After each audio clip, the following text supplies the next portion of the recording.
Chapter 72, Tracking. The wooden puppet's face was painted in red and yellow, like the common clown. The corners of its mouth were upturned high, revealing an abnormally comical smile.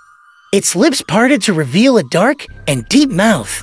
Klein, who had locked his gaze with it, felt his hair stand as intense horror leaped out of his heart in an uncontrollable manner. Everything before his eyes grew dull, as though he was looking at the world through a piece of thick brown glass. Klein's thoughts slowed down gradually, and he instinctively wanted to ask for help, but his neck seemed to be held tight by a rope. He couldn't make a single sound, and the single word was trapped in silence. Just then, Dunn noticed his arm exercises becoming sluggish and pushed him heavily. The brown glass before Klein's eyes shattered in an instant. He blurted out the word help, which had remained dormant in his throat. It reverberated within the carriage with sharp panic.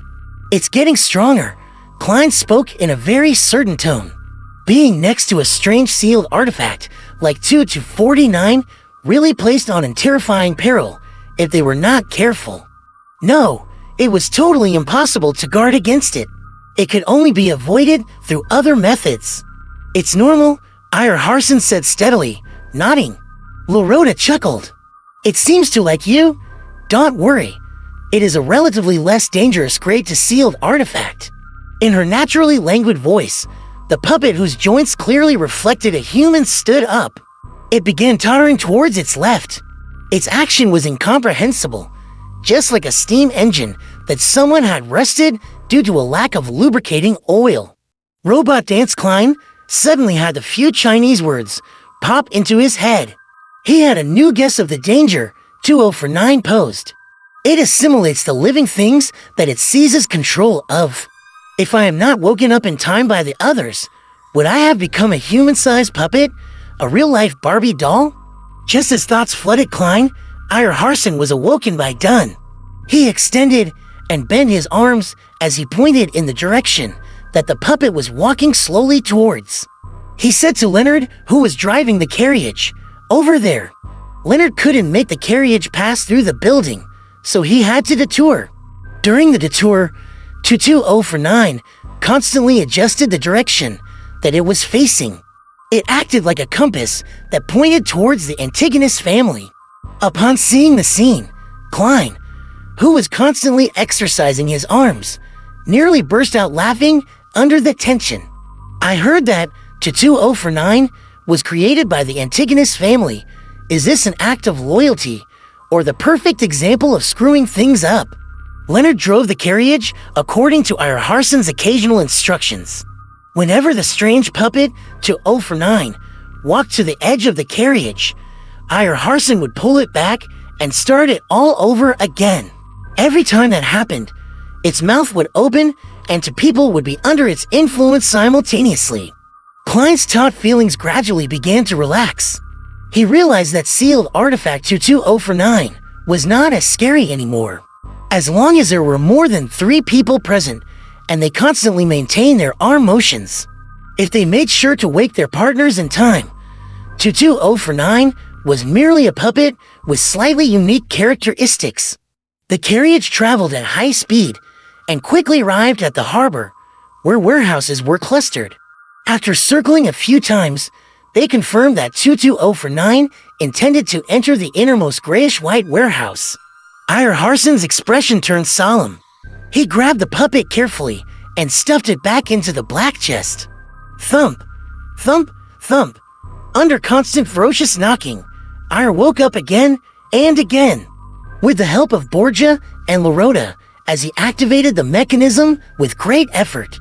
He then injected his spirituality and activated the star and crimson symbols on the chest. At the reappearance of the formless seal, Ira Harson let out a long, heavy breath. "Let's get down," Dunn Smith said with a low and mild voice. "Leonard, tying the horse here will do." Dressed in windbreakers, suits, or shirts, the 6 left the carriage and walked into the innermost warehouse. As they walked, they uniformly stretched and bent their arms. This added a comical and ridiculous vibe to the rather tense situation. The Nighthawk Awkward Dance Squad. Klein could only complain inwardly to ease such a feeling. However, there was no other way around it.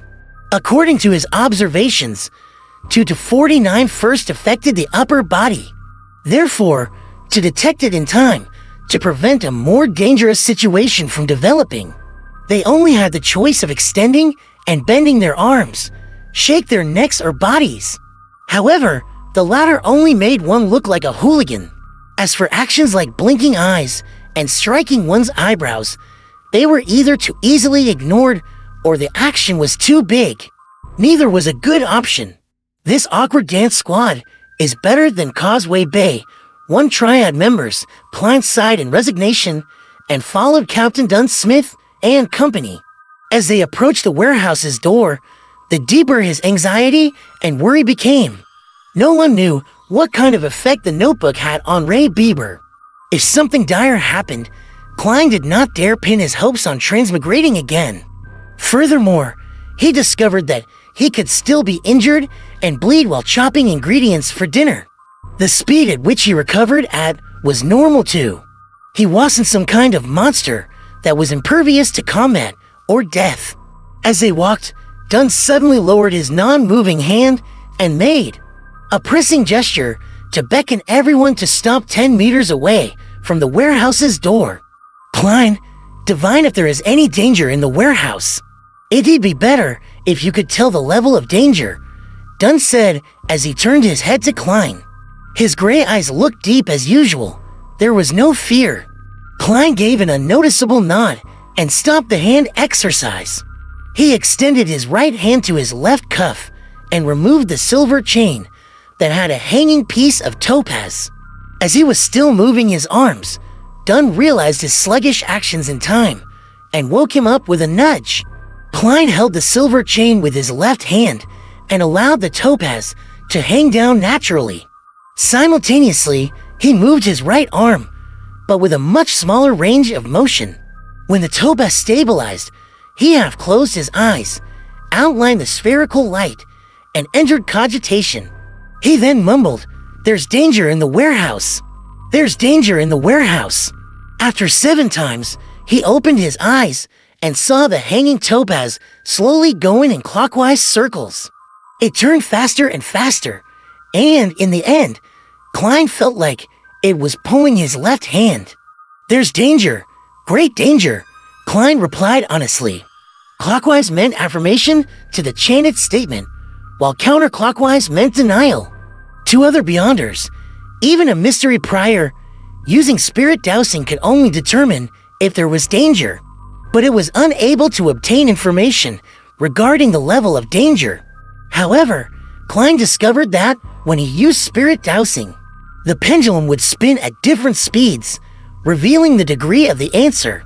Although it was not very accurate and extremely vague, it allowed one to have a rough assessment of the actual situation.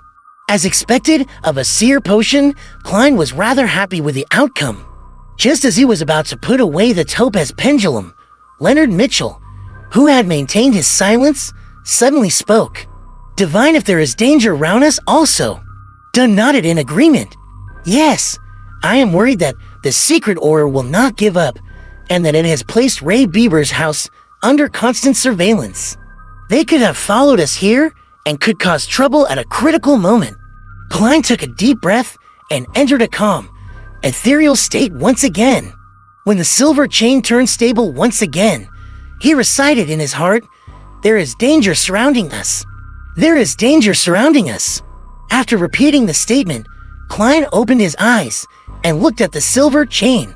In his dark brown eyes, the topaz pendulum first moved counterclockwise with difficulty. Then, it suddenly paused and started moving clockwise. "There is danger surrounding us." Klein felt a tug on his heartstrings as he spoke carefully. Furthermore, someone had tried to intercept his divination, but had lost to him in the invisible fight. Just as he spoke, an orange-yellow fireball, the size of a fist, flew towards them. It came crashing towards the middle of the group with its blazing speed. Dunsmith, who had already drawn his long-barreled revolver, before Klein did his divination. Immediately raised his hand, aimed, and pulled the trigger. Bang! The fireball didn't seem to be affected by the gunshot, but continued its original trajectory, as though it was forcing everyone to scatter from dodging. Klein originally thought nothing of the troublemaker who was following them. After all, there were 6 Beyonders present. They were not even short of Sequence 8 and Sequence 7 experts. It was a lineup that was practically unstoppable in a small city like Tingen. But when the fireball smashed down, he came to a sudden realization. To them, the most dangerous enemy was not the tracker nor the troublemaker.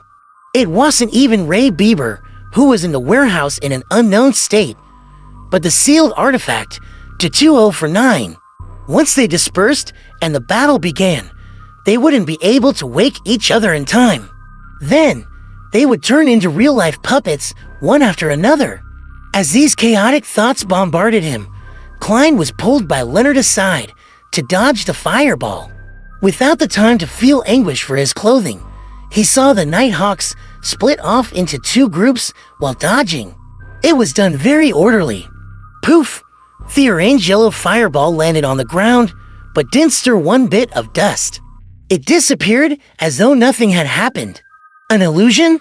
Just as this thought came to him, Klein saw Harson lift the black chest and threw at least 10 meters away. Stay away from it. Watch it, Ire shouted. Read latest chapters at wuxiworld.site only. Before he finished his shout, Leonard and Borgia had separately approached it. They stood at least 7 meters from the chest to prevent anyone from approaching. As for Dunn and Lorota, they each held guns. They stood beside Harson, who had drawn a thin silver sword. They took up a formation resembling a crescent as they rushed towards the origins of the fireball, while taking note of the peripheral regions. Upon seeing this scene, Klein, who needed to do the arm exercises without his cane, immediately heaved a sigh of relief. He realized he had overlooked an important matter. 22049 had a limited range of influence. As long as they were at a sufficient distance from it, they did not need to worry about the danger. Klein rolled over and stood up. He stuffed his topaz pendulum into his pocket with one hand while he reached into his holster for his revolver with the other.